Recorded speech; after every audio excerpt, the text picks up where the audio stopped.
Let's do it. Okay, 1368 from Russia. All right, so I'm going to jettison the bishop here with bishop a3. All right, I know you guys will laugh, but okay, this is a serious experiment. So, okay, I'm down a bishop. All right, I'm down a bishop. Now, what do I do? First of all, you don't want to go crazy and give up all the rest of your pieces, right? You're already down a piece, and this is true also when you blunder. I see this all the time. Somebody blunders a piece, and then they immediately, oh, okay, I'll sack the rook and 2 rooks, and I'll just pretend this was a sacrifice. Let me lose the game in like 2 more moves. There's no need to, own up to your blunder, right? Don't try to pretend that you saw it, and I have really funny stories with that, and then sacrifice more pieces out of some sense of necessity. Now, okay, queen f3. Now, what does he want? What does he want? He wants to take on f6, and potentially he's clearly trying to trade, right? But let's use that to our advantage, right? Because here's what I noticed, folks. When he takes on f6 with his bishop, that rook on a1 is a little bit weird, and he's got a bunch of these dark squares, right, around his position that are kind of flimsy. So I'm going to go queen e7 here. I'm going to tempt him into taking on f6, because what that gives me the chance to do is take with a pawn. Why is taking with a pawn good? Doesn't it, Emmentai? It seems like I'm ruining my pawn structure, but this is actually potentially a blessing in disguise, because what advantage does this pawn structure give me? Well, first of all, of course, I avoid the queen trade. I mean, I can't trade queens. Well, it gives me the g file, and I also have the b file. So let's think about what I can do here. One thing that I can do here to try to muddy the waters, right, and win back some of this material, look at this pawn on e4. In the time that his king is still in the center, I can try to exploit that in my favor. By the way, guys, the move queen e5 doesn't actually do very much due to knight c3, so I can go either d5 or I can go f5. I can go either d5 or f5. I will go d5. I would have personally gone f5 were I playing alone, but this is a more thematic move. And by the way, don't rush to take the pawn on e4, because taking the pawn on e4, notice, opens up the diagonal for his bishop. I want to take this pawn on my terms. What does that mean? What move do I think about playing then? And this f5, right? We want to play f takes c4 and establish a pawn chain so that his bishop remains locked up. So we have already won a pawn back. And as people have indicated, we have that g file that we can use to stir things up on the king side. Let's try to stir things up on the king side. Rook g8. No rocket science here. I'm just trying to do what I can. I'm still lost. I mean, king h1, he's very good. And the other thing is that despite being down material, that doesn't mean we throw caution to the wind and we just violate all principles, right? We still want to develop our pieces. And we won't get anywhere without developing our pieces and enhancing the quality of this pawn chain. I do actually like the move f5.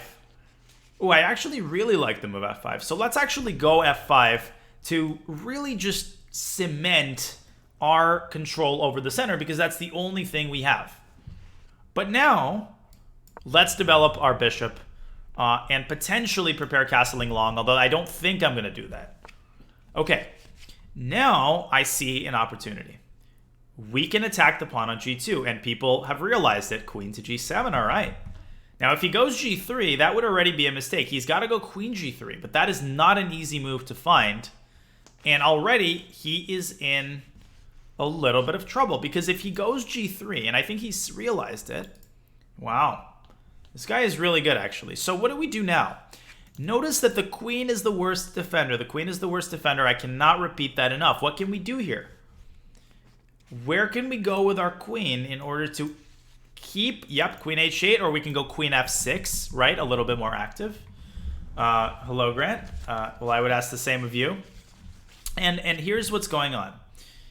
What's going on, and queen h8 would have been actually better now that I think about it. We're attacking his queen. His queen is on a very thin line with his knight. But if we go f4 and open up the attack on the queen, he has knight takes e4, and I will explain that after the game. So this is the time for us to do what? We need to make a move before we play f4, and this move we have prepared precisely for this kind of eventuality. We need to castle. We need to get our king out. And Don't worry, I will explain this after the game. Why is f4 bad? But this guy is extremely underrated.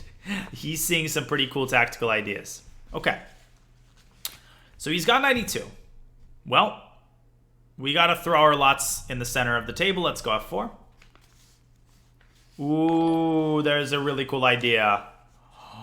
Oh, my lands. Oh, my goodness. There is a really cool idea. I'm just going to make the move right now, and I will explain it later. Because I want him to think that we have blundered our queen. In reality, this is the other thing. Thank you, Sicilian Salad and Joshua Yalde for the sub. Oh, my goodness. Now, who can spot...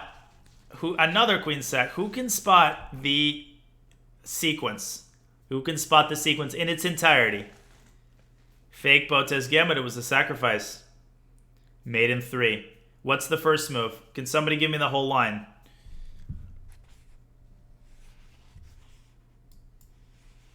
Yes. F takes G2. Now what? We can even make a rook. Double check. Forcing his king onto F1. And bishop H3 is mate. This is checkmate. Alright, so how did I come up with this tactic? Well, here's the thing. I will make a... I mean, that was a... Yeah. I mean, this is a cool tactic, but honestly, he should have suspected something. Now, well, I appreciate it. Yeah, the hype is real.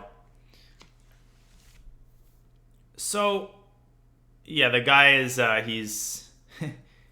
I wonder what he's doing right now. 100 bits. Thank you, KK Detroit, for the support. He could have done G3, but then I would have won my, brought my queen aside, and this pawn is very dangerous. So, the advice that I can share on the basis of this is that you want to, when you've blundered, when you're down a piece, you want your opponent to believe that you're basically tilted and blundering more. That's where these tactics come from. He feels like I'm tilted, I'm down a piece. I don't know, I played bishop a3 on move 2, and so I'm blundering another queen. You want to lull your opponent into that sense that you're just actually tilting and blundering more pieces. And this is how you set traps, right? This is not a prosaic trap. It's actually quite believable, right? He's like, okay, this guy got fixated on these threats on the king side. He doesn't see the queen. Thank you, Dugatera, for the 2 months, right? Now, the one thing to point out. In this position, we all wanted to play f4, opening up the attack on the queen. But the problem here is that I see this x-ray, right? This is what bothers me initially. And when we have an x-ray like this, the pawn on e4 is a very, very tenuous defender, right? Pawns can easily be eliminated. Thank you, DK Runes, for the prime. And it can be eliminated with the move knight takes e4, counterattacking the queen. Counterattacking the queen. If I take his queen, he takes mine. It's a double check, and he takes the rook. And if I take on e4, then he can either immediately take on e6 with the queen and trade queens, or he can play rook takes e4, and the bishop is all his. He's got 3 attackers on it, and obviously it is pinned, right? So what did I do in this game to create chances? What I realized is that you can first identify what your opponent is trying to do, right? It's clear that he's trying to trade pieces. So why don't we use that to our advantage, right? Okay, he's going to trade on f6, but at least I'm going to do what I can here to create attacking chances, right? I'm going to get the g file. I'm going to get the possibility of going d5. And so that's sort of how you do it. You try to spot these hidden drawbacks in the way that your opponent is playing. You try to lull him into the sense that you're tilted, that you're not actually calculating, but in reality, that's how you've set the trap, all right? Why g3 is bad? Well, g3, you mean at the end. So what should he have done here? What he should have done is actually taken on f3, I think. Although things get very complicated here already. The move g3, right, is very logical because if I take the knight, now he takes my queen. There's no tactic in sight. If I take the queen, well, then he succeeded in trading queens. He's up a piece. I would have gone queen h6 here. And look at the pawn on f3, right? You can see it. What kind of mate do you think about when you see a pawn like this? What is the sort of tactical... what tactical precedent does this set? Yeah, you think about the lobster pincer mate. White can go knight f4, right? And he can protect the g2 square with his knight, but now maybe you go bishop h3, and guess what? again, there are some queen trades, some queen sacrifices in the air. And at the very least, black can make a draw here. So whenever you have a pawn like this on f3, that just by definition, that creates a host of tactical ideas that are not easy to defend against. Not impossible, but certainly not easy. SHWSA, I use ChessBase, which is a software that anybody can purchase. I basically put all of XQC's games in one database, and I ran ChessBase has a lot of these functions. You can search basically all of someone's games played with white by frequency, and I found that he played the Scotch exclusively, and so we went from there. He should play queen g3, and he did. Oh, why is g3 bad there? Oh, yeah. So if he goes g3, the first thing that I see is this, right? There's a queen and a knight, and it's spaced one square apart. What does this allow us to do? What does this allow us to do? Yeah, it allows us to go d4, fork. Queen is defending. Now, we want to have the order of operations here. Don't just grab the knight, because the bishop on e6 is hanging, so we first take b3, and then we take the knight, and we've won the piece back. Okay, so that's basically the reason why he has to defend against the mate and also stop the fork at the same time. Not easy to do. Oh, we got another big dono, $15 from MegaMatch6969. Thanks, Tanya, for all the great content. Well, it is my pleasure. Thank you for the $15 donation. I really appreciate it. All right, so that's basically that. All right, let's play maybe two more, and then I will wrap up for today. It is getting pretty darn late. So, any other questions? Oh, queen h8 was better after queen g3. No, just scratch that. I thought better of that. I thought so initially, but it's not worth explaining. What if you would have done e5 in the first? When?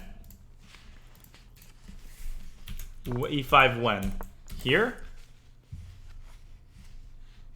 Spanier, well, does it... Do you realize that not everybody is in preference? Before. I'm not sure where you're referring to, sorry. Instead of pawn g3, what about knight to g3? Also not sure what is being referred to here, so sorry guys. Okay, we're gonna proceed. We're gonna proceed, and we're playing a 1450, so let's go e4.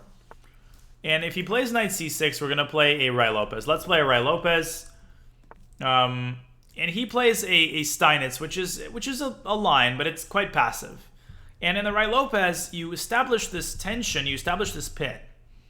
But the Ruy Lopez works best if we have central control. So we can play d4, but as you guys know, I like preparing the move d4 with a preliminary move so that we can support our center with pawns and not just have it reliant on the pieces. What move am I thinking about? c3, yep. And we're going to play d4 next. He might play a6, and then we're going to drop our bishop back. All right, he goes bishop g4. I don't care. I'm going to go d4.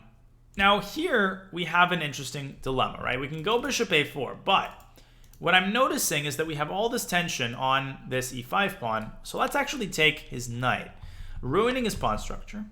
Now we're going to chase his bishop away with h3, and we're going to, we're going to take with the queen, and let's take stock of what's happened here. Okay, so he's giving us the entire center.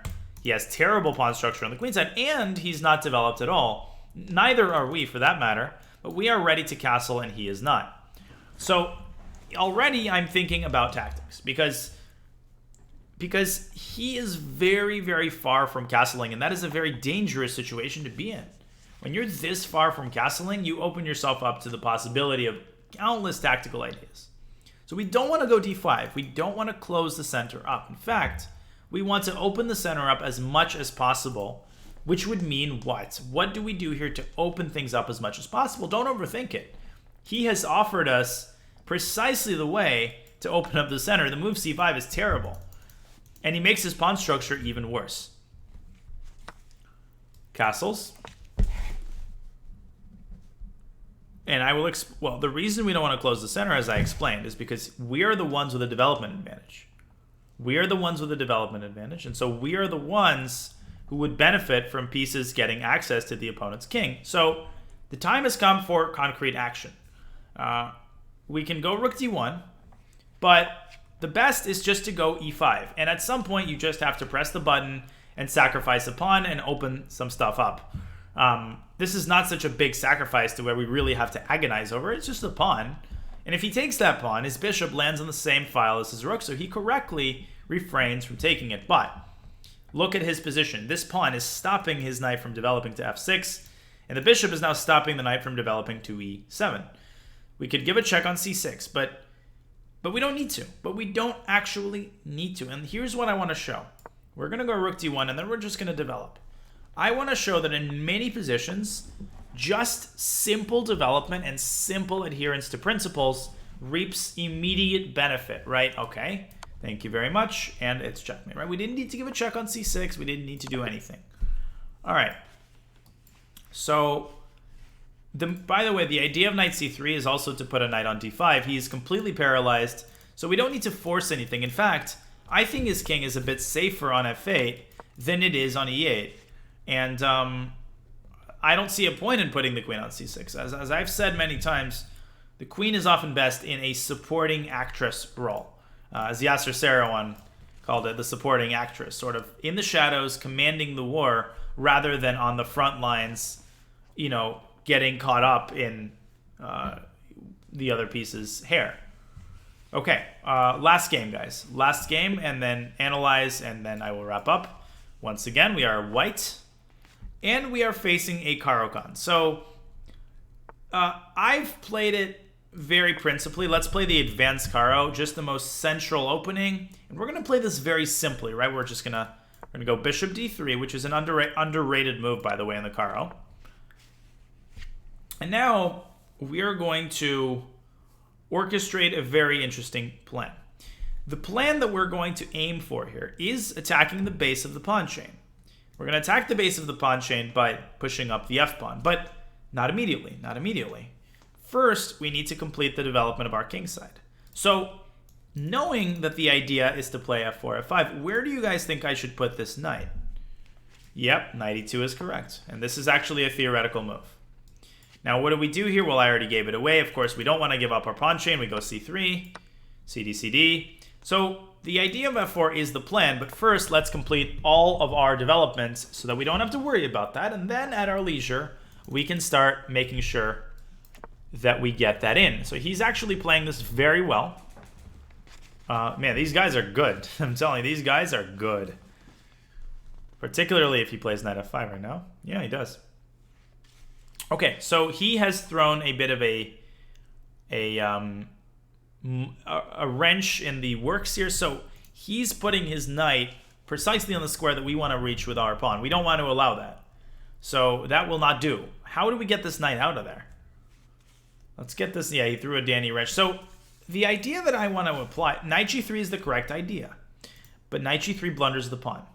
So we first play bishop e3, and then we play knight g3. We also tempt him into taking on e3, which would be a positional and tactical mistake. All right, which he doesn't make because he is Heliobacha, the famous. Now we're going to go knight g3, get the knight out of there. Now here's the thing. If he takes on g3, what are we going to take with? Okay, what do we take with, the queen or the pawn? And this is a very instructive moment. Think about the ultimate goal of the f-pawn's push. Precisely, we take with the pawn. The reason we take with the pawn is because we open up the f-file, and that is a lot more important than the doubled pawns. In addition, look at how nicely the d4 pawn is now defended. We don't have to worry about it anymore, whereas before, our pieces have the role of defending it. So how do we now kind of capitalize on this open f-file? What do we do when we want to capitalize on a file? Not a rook lift, but a doubled rook, right? We double the rooks. We go rook f4, rook f1. Where can this knight on g3 potentially go to increase the attacking potential of our position? Where can the knight go to increase the attacking potential of our position? There's really only one square, so not a big choice that I'm giving you. Precisely, knight h5. All right, he takes on c3. I don't care. Now this pawn on d4 is very nicely reinforced. Let's complete the doubling of our rooks. He's probably maneuvering his knight over to g6. Very, very strong play. We're going to go rook to g4. We want our rook to remain relevant, and obviously g4 is the perfect place to do that. Let's see what he does. No, let's not throw out. No, I mean, this guy is playing very well, but I'm not entirely. I'm a little bit. Okay, so because he's playing really well, this slightly changes how I play. And what does black want here? What black wants is to go queen c7 and win our pawn on c3. I like the idea of h4, but he can actually just take the pawn. Can actually just take. Well, but we can sacrifice it. Let's do it. Let's sacrifice the pawn. Now, the idea of sacrificing with h4 is that when he takes on h4, the h file becomes open. That doesn't seem important, but more important than the h file, we buy ourselves time to keep attacking. We go knight h5, and now he's got to go back to g6, and that allows us the opportunity to lift the other rook up to f3 and h3. This is probably unsound at a GM level, which with every move, I am convinced that this guy is. But we'll see. Queen c7 now is what I was concerned about, but this rook can double as a defender of the pawn on c3. We could go e4 and reinforce the defense of the c3 pawn. So let's see how he handles the situation. I could have not sacked the pawn. I could have lifted the rook up immediately. But this, I feel like every tempo here is important, right? He's going to start pressuring us on the queen side, and so it's very important to do things very efficiently. No, this guy is definitely legit. He's just very good. Yasser was not my teacher. I just had one training session with him. But, you know, I'm on great terms with him, and I think very highly of him. So, okay, king h8. Let's complete our rook lift. And we actually have a really cool idea. Potentially 3 games in a row with a queen sacrifice. I'm going to give you guys potentially 3 games if he cooperates, and he just did. We are about to have 3 games in a row with a queen sacrifice. Now, wait a second. If we play queen takes g6, he takes with the f pawn. But if he takes with the h pawn, then we would have checkmate. So in what order do we take on g6? What should we do?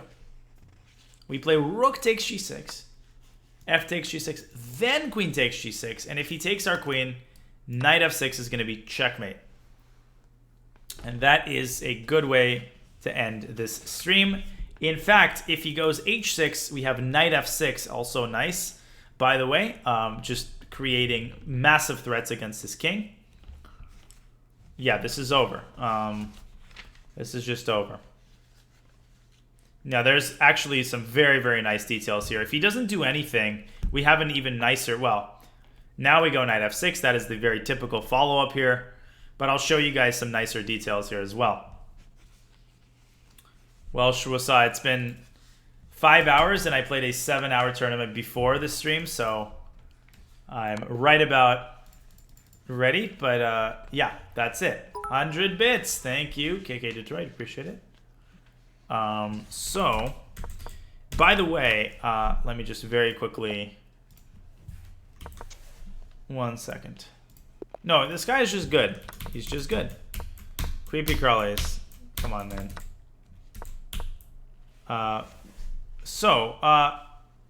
If he did nothing, right? If he played like rook c7, does anybody see the actual mating sequence? Yes, I have YouTube, and the speedrun is getting uploaded to the YouTube. And I'm doing things as fast as I humanly can. So it's not knight f6. That's the point of rook c7. It's not knight f6 because now the rook actually defends the pawn. Well, Beth Harmon has to see this. Queen takes h7. King takes h7. Now g6 is the only escape square, which we take away with our knight. And this is checkmate. And this is actually, I actually think this is quite pretty. Knight f4. The rook and the rook and the knight combine, trapping the king in the corner. So if you don't think this is pretty, then you don't like chess. But yeah, this is a nice combination. Just basically snapping everything on g6, And if he takes, then knight f6 is made. I mean, actually, we can go anywhere with the knight. It's all good, Creepy Crawlies. I know people are excited, but, you know, I need my 2 hours of sleep. Okay. Chess can be beautiful, says Beth Harmon. I agree. All right. So that basically was the game. Yeah, you cannot go knight takes g7 because then the king takes on g7. So and this is the thing, right? When we come up with a plan, our opponent comes up with a way to stop the plan. We want to approach that calmly, right, and ask ourselves, how can we get that knight away from f5? Well, we go knight g3, but we can't go knight g3 immediately because that would drop d4. Okay, so there's more to analyze. We have that previous game to look at, but really nothing happened other than this move e5, which opened up the center, and I think most people can understand the purpose behind this move. And so we might revisit this tomorrow. But in the meantime, guys, I will head to bed. Thank you, everybody, for the incredible support today. I know that people want, people like the speedrun, and I'm very, very happy to be doing it, particularly given the explosion of viewers. So thank you, everybody, so very much. Bra for Gem Jam,